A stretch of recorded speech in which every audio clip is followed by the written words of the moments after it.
8 अनुवाद सहायक नियम। यहाँ पर जो पहला नियम है, पहला नियम क्या दिया है? किम कार्यम अर्थः प्रयोजनम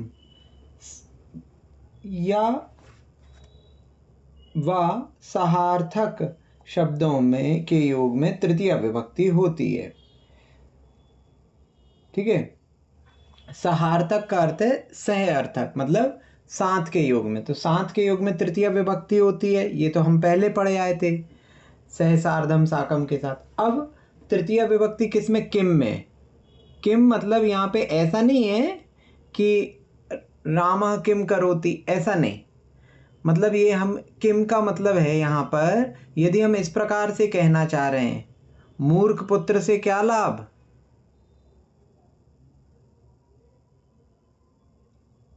ठीक है। इस प्रकार से धन से क्या होगा?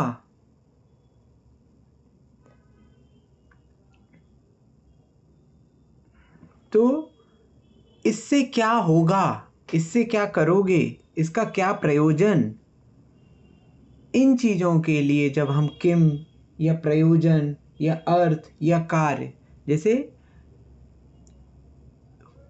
फटे नोट का क्या करूँगा, फटे नोट का क्या प्रयोजन, या फटे नोट का क्या अर्थ, फटे नोट का क्या कार्य।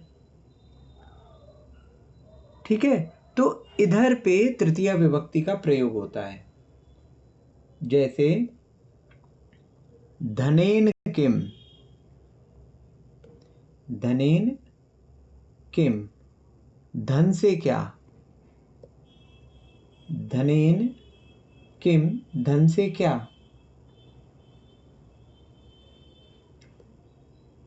ठीक है। जैसे इसमें दिया है धने तेन धनेन किम तृणेनापि कार्यम जायते, अर्थात धन से क्या, इस धन से क्या, तृण से भी कार्य हो जाता है।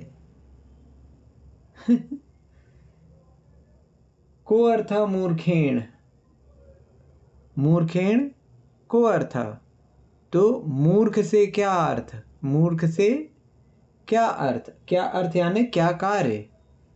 तो मूर्खेण कह अर्थ, मूर्ख से क्या अर्थ, क्या कार्य, क्या मतलब। भूषणै किम प्रयोजनम, अलंकारों से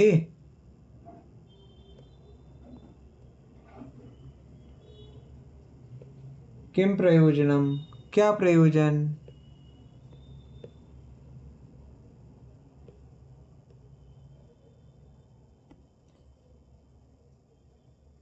ठीक है ना।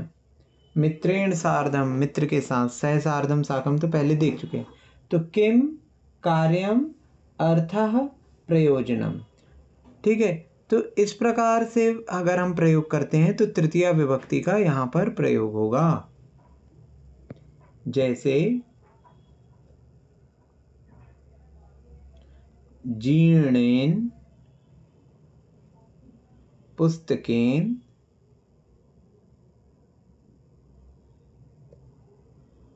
किम, जीर्णेन पुस्तकेन अर्थात जीर्ण शीर्ण जो पुस्तक है, फटी हुई जो पुस्तक है, उससे क्या, या किम प्रयोजनम, उसका क्या प्रयोजन।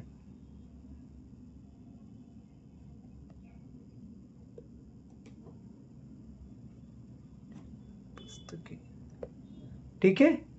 तो इस प्रकार से इनका प्रयोग होता है।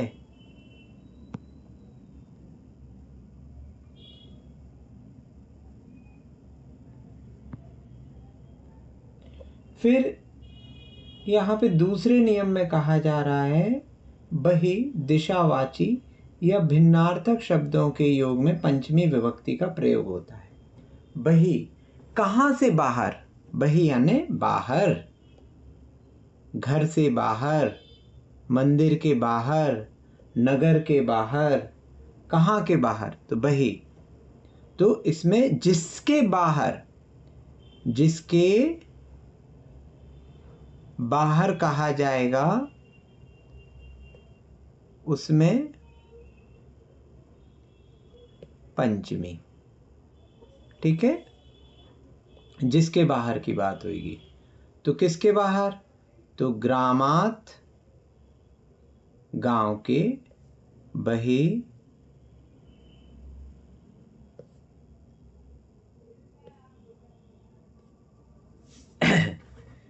उपवने, साधु अस्ति। ग्रामात बहि उपवने साधु अस्ति। ग्राम के बाहर उपवन में, उपवने सप्तमी विभक्ति हो गई, तो उपवन में साधु अस्ति, उपवन में साधु हैं।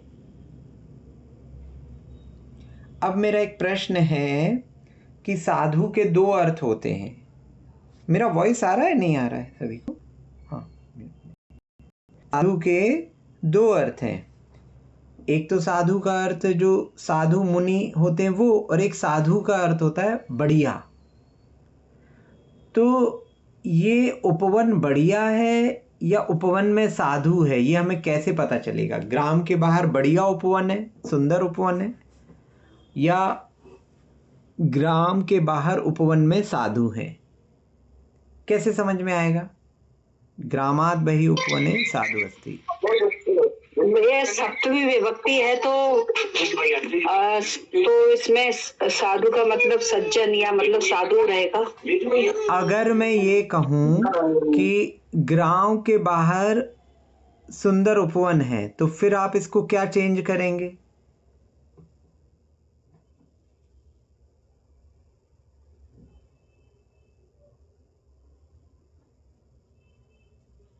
उसमें दोनों में सेम विभक्ति आएगी। कौन सी आएगी? हाँ,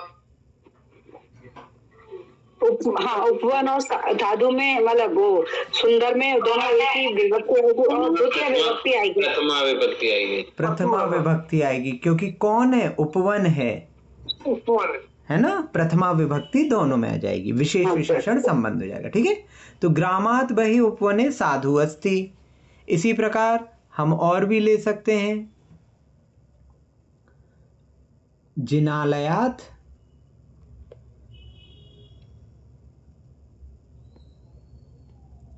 बहि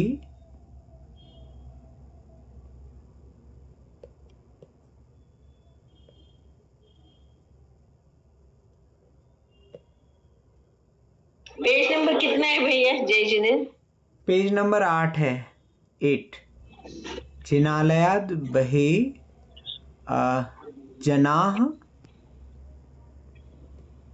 संति। जिनालय के बाहर लोग हैं।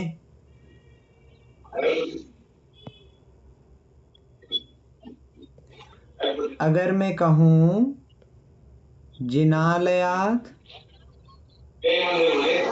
म्यूट कर लीजिए प्लीज, बहि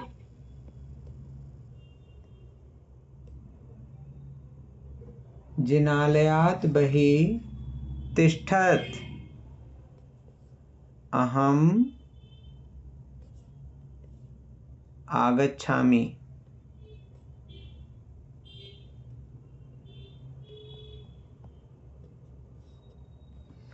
क्या अर्थ होगा? जिनालय के बाहर बैठो, मैं आता हूँ। जिनालय के बाहर तिष्ठत। तिष्ठत क्या हो गया? किससे कह रहे हैं तिष्ठत? कौन बैठे जिनालय के बाहर?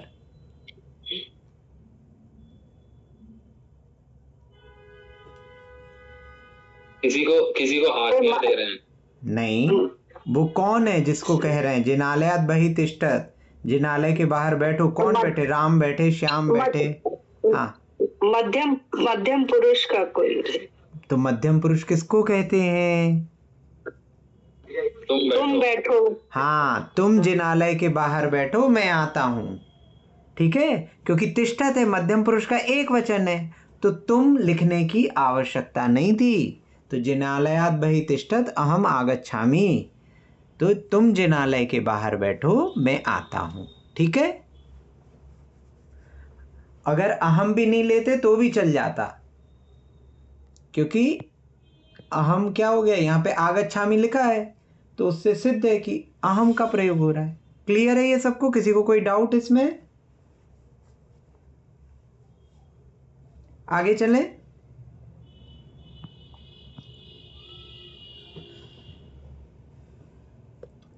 फिर क्या कह रहे हैं, दिशावाची। दिशावाची शब्द जैसे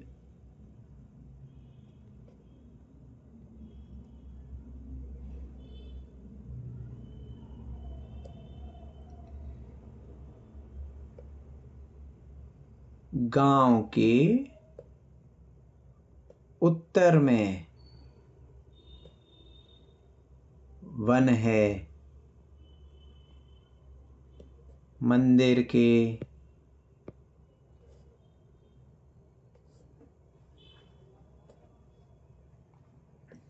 उत्तर में कुआं है, तो इस प्रकार हम बता सकते हैं। तो क्या कह रहे हैं, तो जब जिसके माध्यम से दिशा बताई जा रही है तो क्या कहेंगे, जिनालयात। किसके उत्तर में, तो जिनालय के, तो इसमें पंचमी विभक्ति लग जाएगी। जिनालयात उत्तरे, उत्तर में, कूपम। अब कूप जो है तो कूप का लिंग क्या होगा?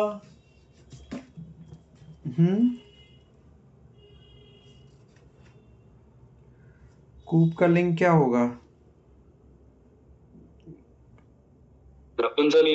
पुल्लिंग होता है। कूप, कूपः पुल्लिंग होता है। प्रथमा विभक्ति लगेगी। हाँ, तो जिनालयात उत्तरे कूपः। अब आप अस्ति लिखो या ना लिखो चल जाएगा, ठीक है। जिनालय के उत्तर में कुआं है। तुम्हारे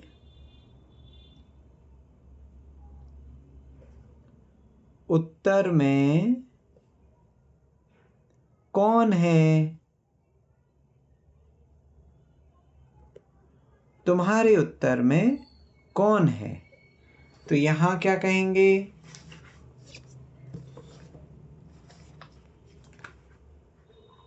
तुम्हारे में क्या हो जाएगा, युष्मद की पंचमी विभक्ति लग जाएगी। त्वम युवाम यूयम, तो इसमें आपकी जो पंचमी विभक्ति है वो लगेगी। पंचमी विभक्ति क्या हो जाएगी यहाँ पे,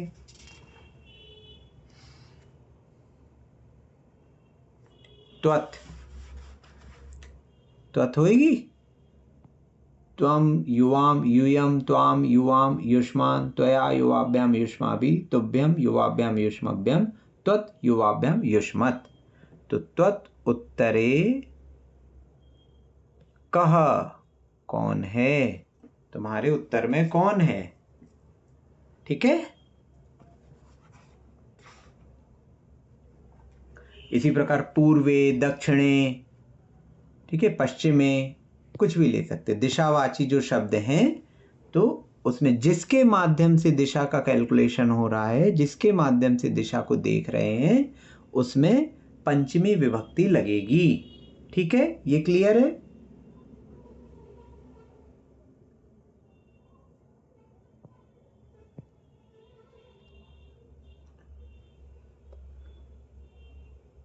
जिनालयात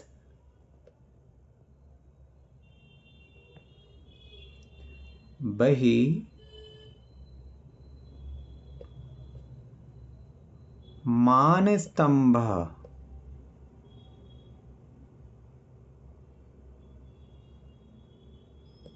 जिनालयात बहि मान स्तंभः।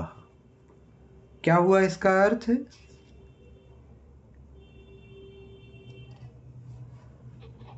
मंदिर के बाहर मान स्तंभ है। मंदिर के बाहर मान स्तंभ है हमने कैसे लगाया, वो ऑटोमेटिकली है ना। जिनालयात बहे मान स्तंभ। अब इसके आगे मैं कहना चाहता हूं कि मान स्तंभ तो हमने ले लिया,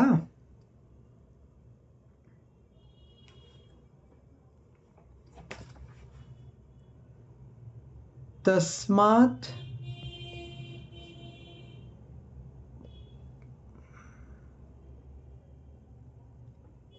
पूर्वे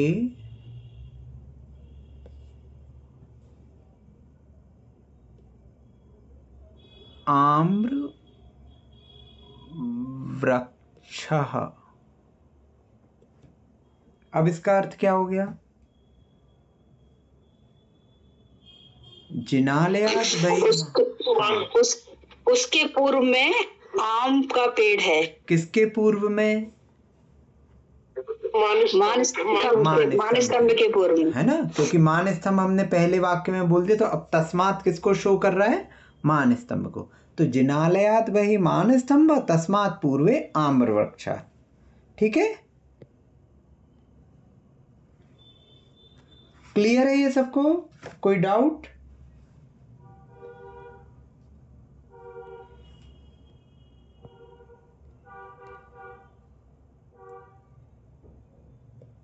तस्य फलानि मधुरम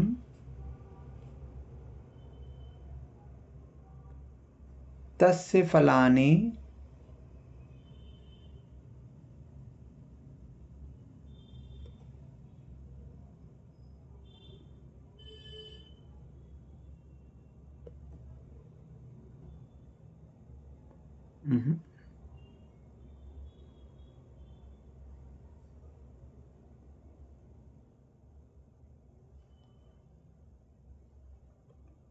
तस्य फलम मधुरम नास्ति।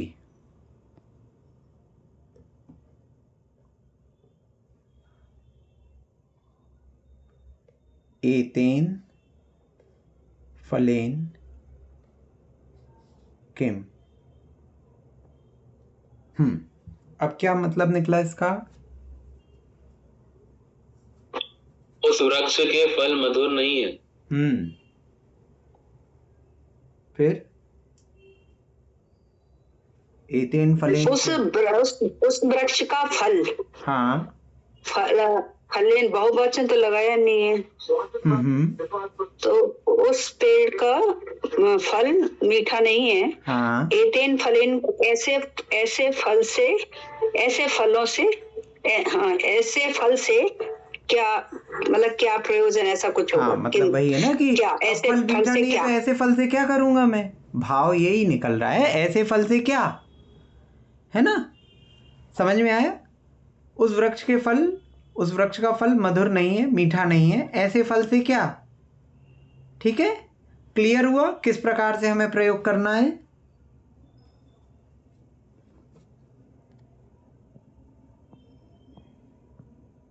ये अच्छा है कि अब हमको हिंदी लिखने की आवश्यकता नहीं पड़ती, आप लोग डायरेक्ट संस्कृत का लिखा हुआ खुद ही हिंदी में ट्रांसलेट कर लेते हैं। बढ़िया है। अब भिन्न के अर्थ में, भिन्नार्थक शब्दों में, अर्थात भिन्न के विषय में बताया जाए। भिन्न मतलब जिनसे भिन्न है। ठीक है, जैसे राम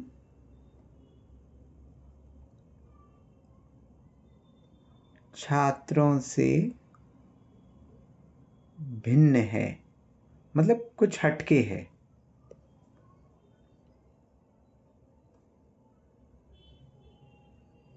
यह फल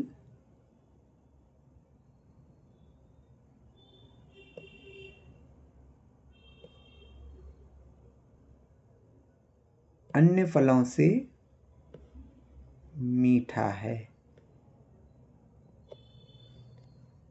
तो इस फल को हम अन्य फलों से अलग कर रहे हैं, राम को अन्य छात्रों से भिन्न कर रहे हैं। ठीक है, तो रामः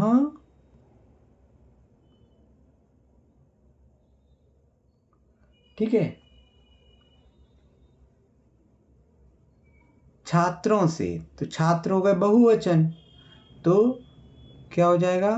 छात्रेभ्यः भिन्नः। राम छात्रों से भिन्न है। रामः छात्रेभ्यः भिन्नः। यह फल अन्य फलों से मीठा है। फल क्या होता है? नपुंसक लिंग। ठीक है, तो यह फल, तो यह के लिए क्या हो जाएगा? एतत् का प्रयोग करते थे, तो एतत् को, है ना, नपुंसक लिंग में एतत् फलम है, अन्य फलों से मीठा है। तो फलों से मीठा है, तो फलों में लग गई पंचमी, तो क्या हो जाएगा? फल में पंचमी में फलेभ्यः बहुवचन, और अन्य के लिए क्या लिखेंगे?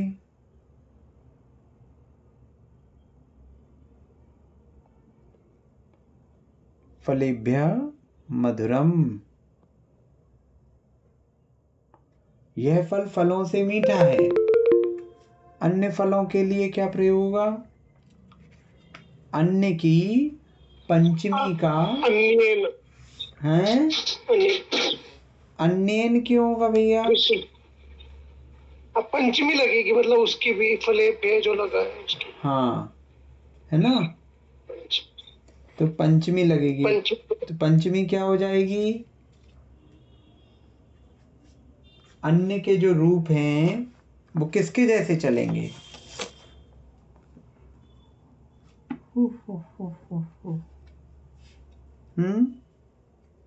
फल के जैसे। फल के जैसे, अकारांत नपुंसक लिंग के। अकारांत नपुंसक लिंग जैसे। अन्य क्या है? संज्ञा है कि सर्वनाम है? सर्वनाम। सर्वनाम है, तो सर्वनाम के रूप किसके जैसे चलते हैं? स नहीं, हाँ, स के जैसे। सह के जैसे क्या चलेंगे? अन्य के रूप बता सकते हो आप? भैया जी अन्य अव्यय तो नहीं है? नहीं, अन्य अव्यय नहीं है, अन्य के रूप चलते हैं और अपन ने पढ़े भी हैं, इसीलिए पूछ रहे हैं। अपन ने पढ़े हैं सभी ने, कैसे चलेंगे अन्य के रूप?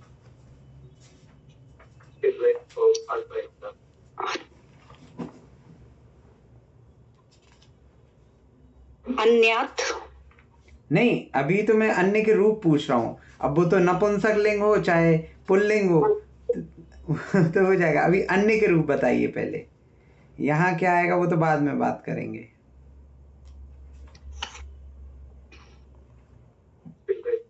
पृथक नहीं, नहीं, अन्य के रूप पूछ रहा हूँ मैं। यहाँ क्या प्रयोग करेंगे वो तो बात की बात है।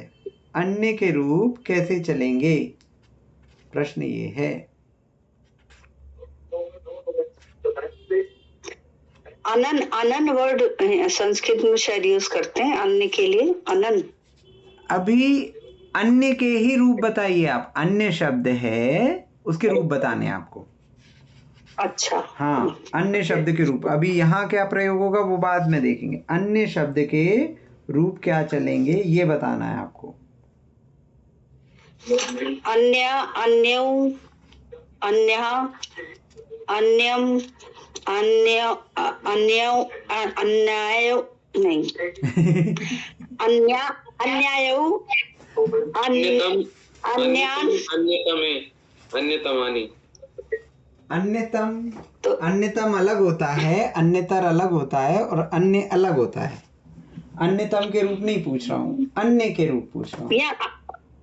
हाँ, तो पंचमी विभक्ति में अन्यात, मैं सुनिए ना, मैं पंचमी विभक्ति नहीं पूछ रहा हूँ। मैं आपसे ये पूछ रहा हूँ, आपको अन्य के रूप बताने हैं पूरे। हाँ, प्रथमा से। अन्यः, अन्यौ, अन्यः, अन्यम, अन्यौ, अन्यान, अन्यानेन, अन्नाभ्याम, अन्याय, अन्याय, अनाभ्याम, आनेभ्य,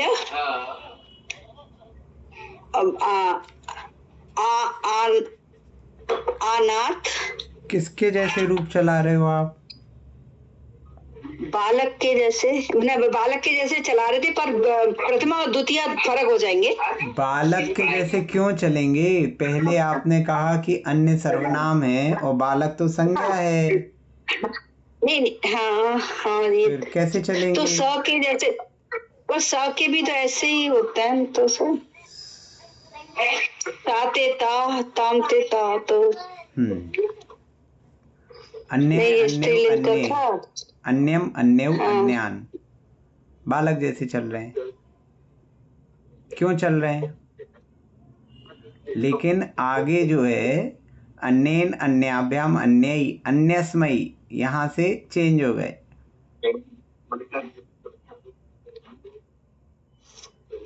है ना? तो ये किसके जैसे चल रहे हैं? सह तौते, तम तौतान, तेन ताभ्याम तई। तो अन्य है अन्यव, अन्ये, अन्यम, अन्यव, अन्यान, अन्येन, तेन ताभ्याम तई, अन्येन, अन्याभ्याम, अन्यई, तस्मै ताभ्याम तेभ्यः, अन्यस्मै अन्याभ्याम अन्येभ्यः, तस्मात् ताभ्याम तेभ्यः, तो अन्यस्मात् अन्याभ्याम अन्येभ्यः। किसी का म्यूट नहीं है, प्लीज म्यूट कर लीजिए। हाँ, तस्य तयो तेषाम, तो अन्यस्य अन्ययोः अन्येषाम, फिर अन्यस्मिन् अन्ययोः अन्येषु, हे अन्य, हे अन्यौ, हे अन्ये।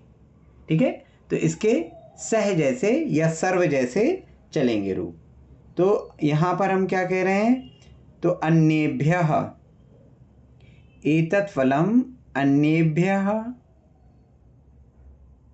फलेभ्यः मधुरम, यह फल अन्य फलों से मधुर है। ठीक है? आगे चलते हैं। देखिए, सर्वनाम शब्द जितने भी हैं ना, तो उनमें रूप जो हैं वो सर्व जैसे या सह जैसे चलते हैं। पुल्लिंग स्त्रीलिंग देख लेंगे। अब तीसरा नियम हम पढ़ चुके हैं। चौथा नियम क्या है? समयवाचक शब्दों से तृतीया और सप्तमी विभक्ति होती है। समयवाचक शब्दों में अर्थात मैं सुबह मंदिर जाता हूं, तो मैं मंदिर जाता हूं तो क्या हो गया? अहम जिनालयम गच्छामि, मैं मंदिर जाता हूं। अब मैं क्या कह रहा हूं? मैं इसमें समय भी बता रहा हूं कि मैं सुबह मंदिर जाता हूं, तो सुबह में क्या लग जाएगी? सप्तमी विभक्ति, प्रातः काले। अहम प्रातः काले जिनालयम गच्छामि। सायंकाले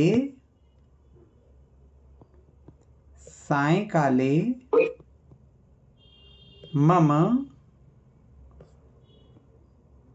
संस्कृत कक्षा अस्ति या भवति।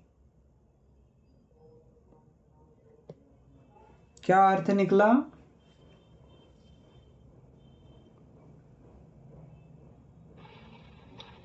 शाम को मेरी संस्कृत की क्लास होती है। हाँ, शाम को मेरी संस्कृत की कक्षा होती है या संस्कृत की कक्षा है। ठीक है?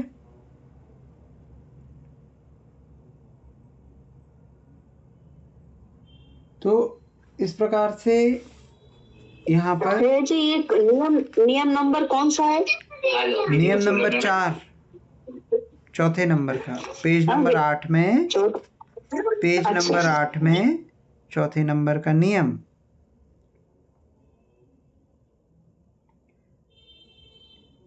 ठीक है? समझ में आ रहा है?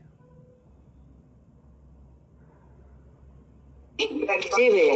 इसमें तो भैया लिखा है तृतीय विभक्ति भी हो सकती है समयवाचक में। हाँ, तृतीय का भी प्रयोग कर सकते हैं। तो प्रातःकालीन, ठीक है।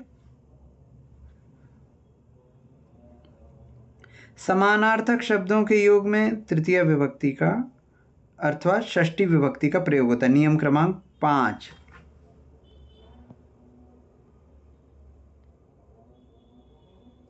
समान अर्थ में, समान अर्थ में मतलब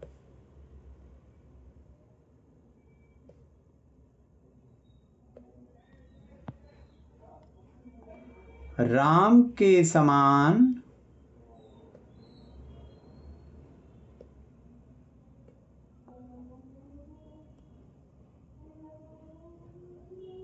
कौन है?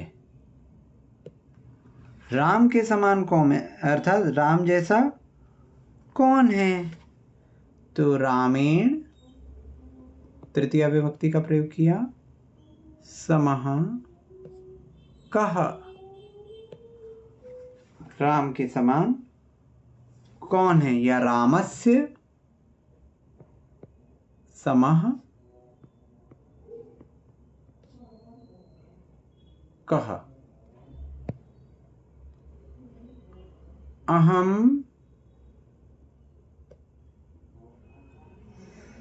अहम एतेन पुस्तकेन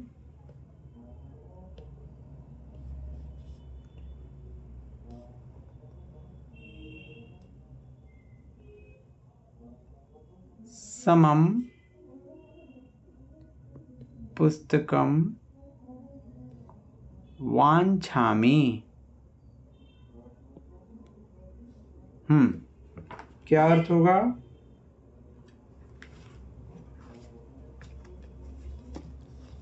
मैं उसके जैसी पुस्तक चाहता हूँ। मैं इस उसके जैसी नहीं, एतेन है, तेन नहीं है, एतेन यानी इस पुस्तक के जैसी पुस्तक चाहता हूँ। एतेन है, उसके जैसी होता यदि तेन होता तो। एतेन लिखा है यहाँ, ठीक है। हाँ।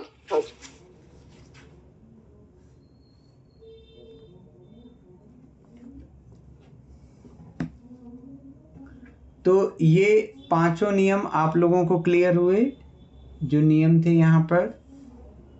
फिर इसके पश्चात पेज नंबर 9 में देखेंगे तो यहाँ पर शास्त्री जी ने शब्दों को इस पुस्तक में पहचानने का नियम दिया है, अन्य जगह नहीं। उन्होंने ये कहा है जिन शब्दों के अंत में विसर्ग हो उनमें से अधिकांश पुल्लिंग होंगे, जिनके अंत में माँ हो वे नपुंसक लिंग के समझना, जिनके अंत में आ हो उन्हें स्त्रीलिंग, और जिनके अंत में ई हो उन्हें अधिकांश को स्त्रीलिंग समझना। शेष इकारांत उकारांत ऋकारांत शब्दों में लिंग और उनके वचन रूप अपने अध्यापक महोदय से जानना। तो ये हमारा पहला पाठ जो है वह पूर्ण हुआ। इसका संस्कृत से हिंदी बनाना ये आप लोग गृह कार्य में कीजिएगा सभी लोग। 17 वाक्य हैं, तो इन 17 वाक्यों को गृह कार्य में करना है, ठीक है। कोई शंका किसी